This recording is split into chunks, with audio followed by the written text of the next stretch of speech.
Okay, hello again, everyone. It's now time for the adult service. So, thank you once again for having me as your speaker for the spring Ohigan service.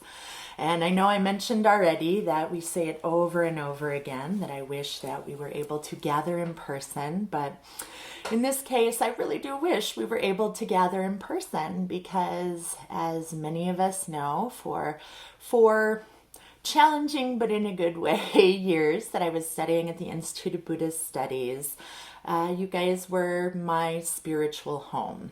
And you were that also for my daughter Serenity, who misses you all just as much. And you were the spiritual home for not only me and the spiritual caretakers, not only for me and my daughter, but I know too that you have provided that same thing for a number of students at the Institute of Buddhist Studies. That with the care and support of your temple and your members, all of us have benefited a great deal. So I hope that everyone realizes the depth of gratitude that we do owe to all of you. And I know it sounds like I'm pandering, but pandering in a good way, because when we all meet again, it should be on very good terms. And speaking of all of the caretaking that you all do, it brings me back around to the parable of the white path, which I just did for all of the kids, and hopefully the grown-ups participated a little bit. But we've already established that I borrowed the idea from Reverend Dr. Matsumoto. So right away, we know that the Berkeley Temple influenced my ministry and influenced me a great deal. And by the way, that play is a lot more fun in person. So maybe fall Ohigan or spring Ohigan of next year, we can all gather and do that one together. I promise I'll bring the props. But also, in thinking about the Berkeley Temple and it being a spiritual home for me, because I feel that every time I've gone back, it also made me think of the journey that it took for me to get there. So initially, my decision to go to the Institute of Buddhist Studies was kind of akin to a whim. I was finishing up a bachelor's degree in religious studies, which, I think, though it's not a bad thing, and I will never discourage anybody from getting a degree there, but it's fairly specialized, and in that way, sometimes what you can get would be to teach, to go into the ministry, or potentially work at a Jamba Juice. I don't know. However, at some point, it did occur to me as my final graduation date got closer and closer that maybe I should make a decision on what I wanted to do, and I thought, we'll give this ministry thing a try. I knew people who had gone to school at the Institute of Buddhist Studies, and I had heard good things. So after talking to my minister here in Denver and getting not only letters of recommendation from him, but letters of introduction that were kind of sent ahead of time so that people would know me before I got there, it started more and more to seem like the right thing for me to do. So basically, after several years of floundering in the wilderness, and I won't lie, I was 27 before I got my degree, and this was because I did a lot of floundering. I got partial degrees in anthropology. I was working on a minor in linguistics before I even decided to go into the religious studies program. And though I enjoyed all of them, they could be fairly difficult sometimes. It was hard to decide on what I wanted to do. It was hard to make the decision to pull out more and more student loans, which I'm still paying off, by the way. So kids, if you're out there, really go for the scholarships. No, take as little money out as you possibly can. So again, 27 years old, way older than most of the undergraduates in my class for sure, probably by a good at least 5 years older than most of them. And at that point, my daughter was about 2 years old. But even with that, at that point, when I did graduate, I decided to step on this exceedingly narrow path because it seemed like it was something that was going to be fairly difficult. I thought a lot about it when I realized that maybe that was something that I wanted to do, and it was a hard one to finalize, but it was difficult even when the final decision was made to do it. But I packed up Serenity, who was 3 at the time that we moved out to Berkeley, put all the stuff we possibly could in my, at that time, 97 Geo Metro, and we headed out. And just as an aside, I still have, Reverend Kuahara may remember, because he was one of those that made fun of me for that car, but I had it for several years before it died in Wyoming on the way back home.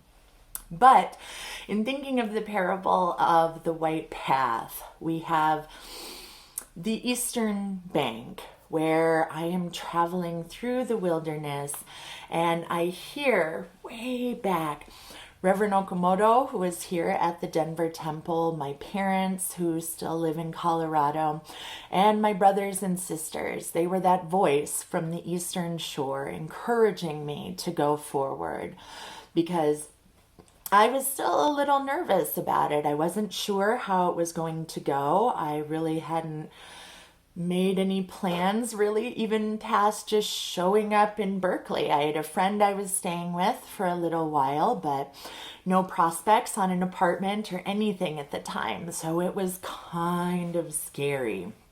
But at the same time, I had that voice from the Western Shore, which literally the Western Shore. I had the prospect of getting to further my education, my religious studies education specifically. It was a completely new place to me, and I do love to travel, and I did like living around the country when I was younger, which is another reason I didn't finish my degree for a while, but I could feel that pull. And I may not have known a lot of people out there, but the lure of going to graduate school and getting to do something with my degree was something that was calling me from that Western Shore. Now, when we talk about the beasts and the bandits and the bugs that are always with us, those were certainly there. I had doubts the whole way, and it definitely was my own doubts. Now, it took me a couple of days to drive from Denver to Berkeley, and the reason for that is that I went through the southern route because I knew people in New Mexico, I knew people in Southern California, and I figured the best way to do it was to be fairly close as I could to people I knew, just in case something happened. And here there were still beasts, bandits, and bugs that were following me all the time. I would get into moods where I was totally unsure of whether or not this was the right decision. And even as I got closer and closer to Berkeley, the doubts were still there.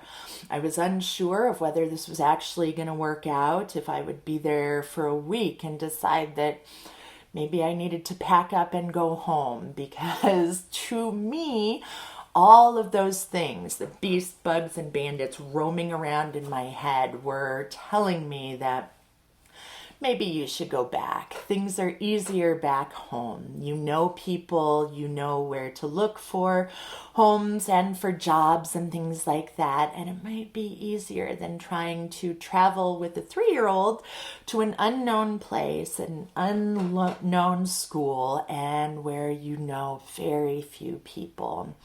So through the whole journey, even though it was nice to see the people I knew, and there was a part of me that was kind of excited, the beasts, bugs, and bandits were constantly there, just out of sight, but still nagging at me constantly.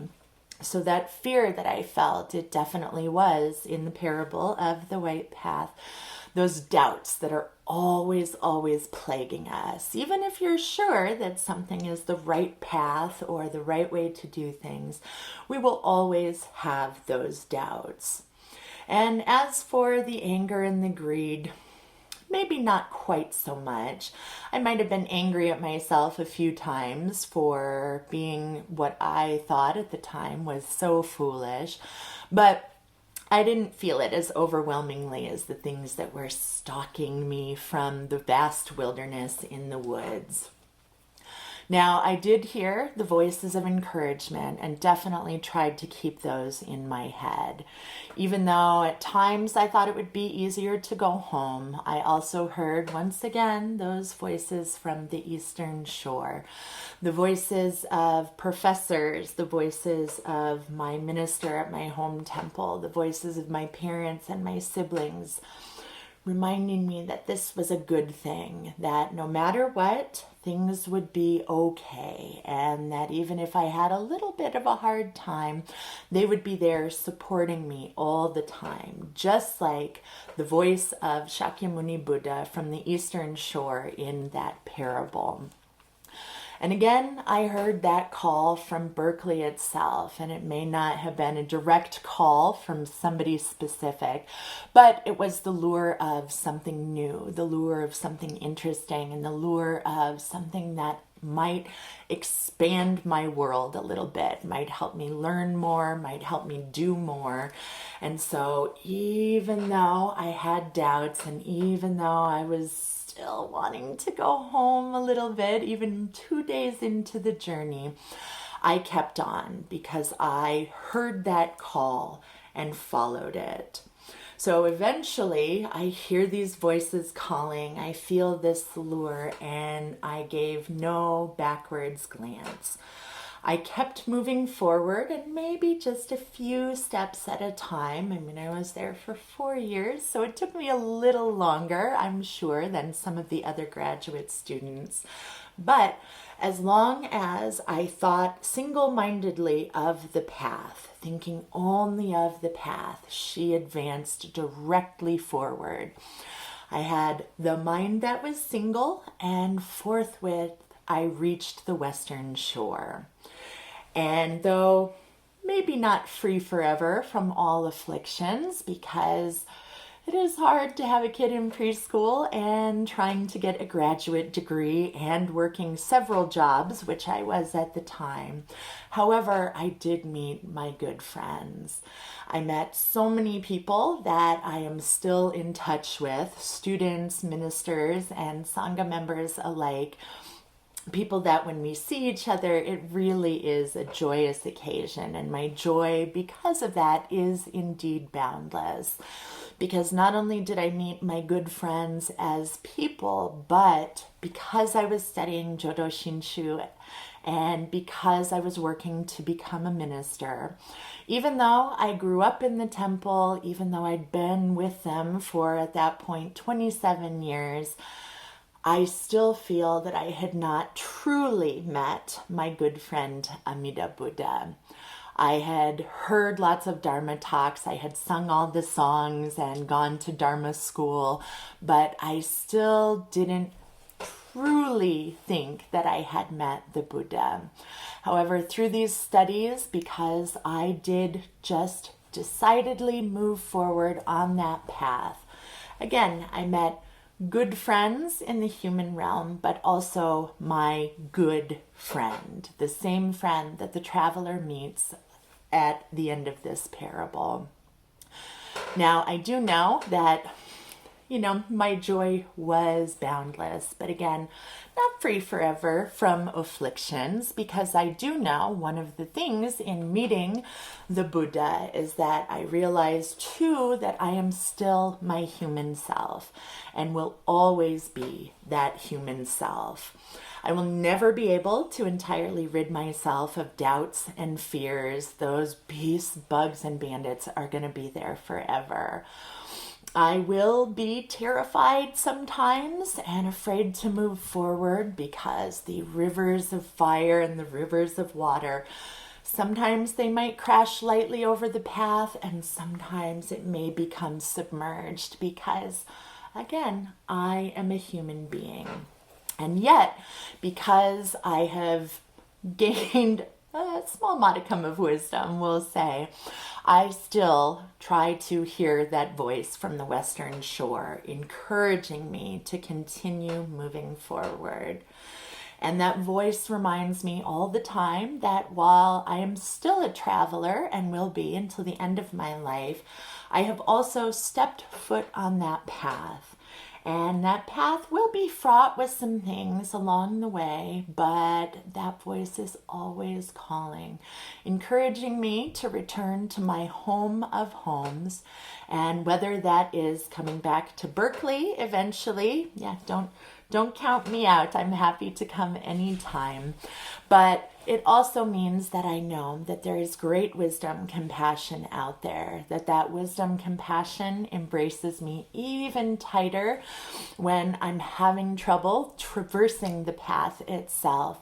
But that wisdom, compassion is always calling. And if I can remember sometimes to say Namo Amida Butsu, not just as a minister when I'm trying to get everyone else to follow me, but when I say that with a sincere heart, I hear that calling voice, the Buddha calling to return to that great place of wisdom, that great place of compassion, and also encouraging me to remember that I am a traveler, remember that I am my human self, and that is always okay. So thank you again for having me for this Ohigan service. I very much appreciate it. I hope everyone is staying happy, healthy, and doing everything you can to prepare for when everything opens back up and we can embrace each other again. So once again, thank you very much, and we will close with Gassho. Namo Amida Butsu, Namo Amida Butsu, Namo Amida Butsu, Namo. Thank you.